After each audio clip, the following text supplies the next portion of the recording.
नमस्कार. बघा, आपल्याला आज मुगाचा डाळ कांदा करायचा आहे. त्यासाठी मी 1 तासापूर्वी डाळ भिजू घातलेली आहे आणि ही 1 तासापूर्वी बऱ्यापैकी भिजलेली आहे आणि काही शिजल पण आता याच्यामध्ये. तर बघा, तुम्हाला जर डाळ करायची असेल ना तर मूग भिजू घालायचे आणि 2 दिवस वाळवायचे आणि मस्त अशी डाळ अशी कशांतरी रगडून घ्यायची. इतकी छान डाळ पडती ना या मुगाची, एकदम भारी डाळ पडती.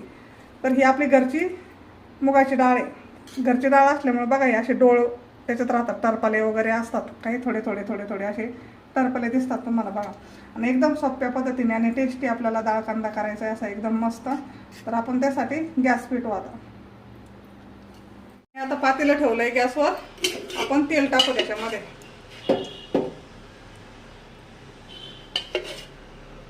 एवढा सोप्पा डाळ कांदा आणि एकदम चविष्ट डाळ कांदा लागतोय. एकदम चपाती बरोबर, भाकरी बरोबर एकदम छान लागतो बघा. आता याच्यात तेल टाकले, आपण थोडीशी मोहरी टाकू.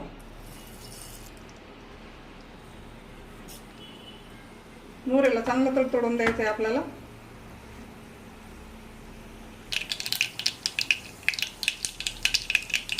तर मोहरी तडतडायला लागलेली आहे.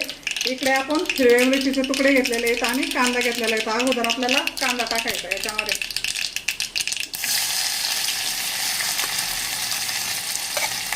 असा कांदा टाकून घ्यायचा. याला मस्त असा लालसर करायचा. थोडासा आपल्याला असा फ्राय करायचा याला.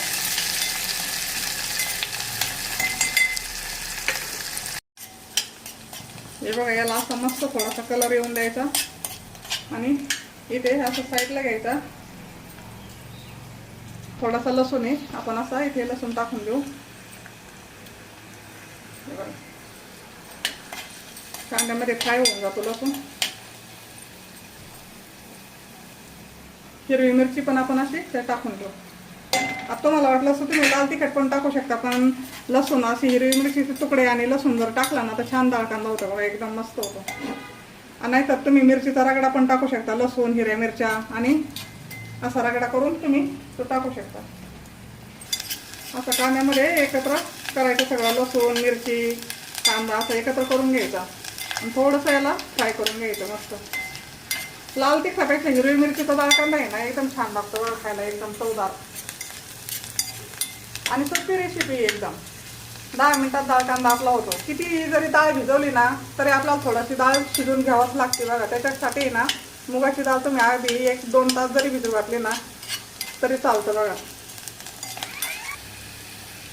हे बघा, असं मस्तपैकी आपलं कांदा मिरची अशी फ्राय झालेली आहे छानपैकी. आता याच्यात आपल्याला थोडीशी हळद टाकून घ्यायची. हे बघा, ही थोडीशी हळद घालू आपण याच्यामध्ये. आणि एकदम सिंपल डाळ कांदा आहे, खायला पण एकदम चवदार लागतो बघा हा डाळ कांदा. याला काही जास्त झंझट नाही, काही नाही. पण या डाळीला आहे ना 5-6 मिनिटं चांगले आपल्याला शिजवून पण घ्यायचं. शिजल्याशिवाय डाळ छान नाही लागत बघा.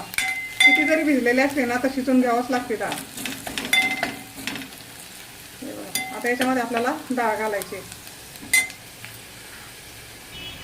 आता ही डाळ आहे ना आपण टाकून देऊ याच्यामध्ये. हे बघा,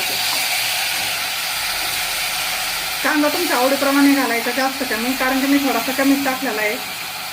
मुलाला जास्त कांदा नाही आवडत डाळीमध्ये, म्हणून थोडासा कमी घातलेला आहे मी डाळ का. याला आपल्याला असं मस्त असं हलवून घ्यायचं. हे बघा, असं मी फक्त 1-1.5 तास डाळ भिजू घातली होती अगोदर. करायच्या अगोदर 1-1.5 तास डाळ भिजू घातलेली. आता याच्यात आपल्याला पाणी ओतायचं आणि याला मस्त बारीक गॅसवर शिजून द्यायचं. मोठा गॅस नाही ठेवायचा. याच्यामध्ये आता आपण पाणी टाकूया. हे बघा, असं पाणी टाकायचं. आता याला मस्त, तुम्हाला जर पातळ करायचं असेल ना तर याला जास्त पाणी टाकायचं, मस्त शिजून द्यायची डाळ. आणि कोरडं जर करायचं असेल ना तर थोडंसं कमी पाणी टाकायचं. आता याला आहे ना आपल्याला चांगले 7-8 मिनिटं शिजून घ्यायची बारीक गॅसवर. उकळी आल्यापासून 5-6 मिनिटे. याच्यामध्ये थोडंसं मीठ घालू आपण चवीनुसार.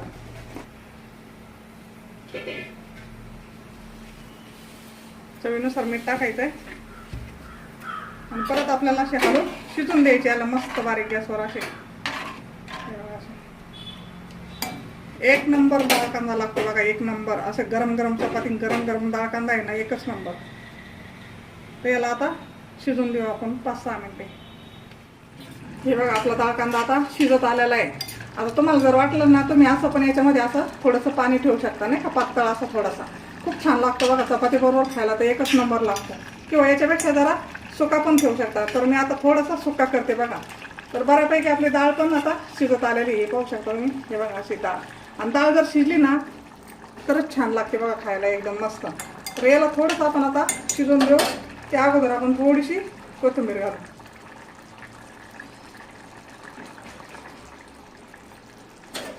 आणि हलवून देऊ. याला थोडासा सुका करणार आहे मी, अजून एखादा 1.5 मिनिटं याला फक्त शिजून घेणार आहे, म्हणजे आपला डाळ कांदा खाण्यासाठी तयार होईल बघा. असं पण करत असते मी, असं पाणी ठेवून चपाती बरोबर, गरम भाकरी बरोबर एकदम छान लागतं बघा. याला फक्त 1 मिनिट आपण शिजून देणार, आता फक्त 1 मिनिट. तर बघा आपला डाळ कांदा आता मस्तपैकी शिजलाय पण, आणि खाण्यासाठी तयार झालेला आहे बघा. अशा प्रकारे सुक्का केलेला आहे मी, एकदम छान लागतो आणि एकदम अप्रतिम लागतो बघा हे खायला. हे बघा डाळ पण बघा अशी छान शिजलेली आहे. डाळ चांगली शिजली ना, हे बघा डाळ कांदा पण छान लागतो खायला. नाही तर मग ते निबरट लागतं बघा दाताखाली, असं नाही का. त्याच्यामुळे डाळ कांदा पण, आपली डाळ पण छान शिजलेली आहे आणि आता हे खाण्यासाठी तयार झालेलं आहे.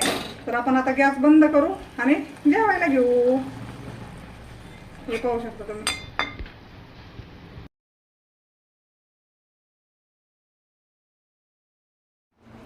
तर बघा कशी वाटली आपली ती डाळ आणि डाळ कांदा. तर नक्की सांगा, नक्की करून बघा ह्या पद्धतीने, एकदम सिंपल आणि एकदम सोपी. आणि सबस्क्राईब पण करा, शेअर पण करा. धन्यवाद.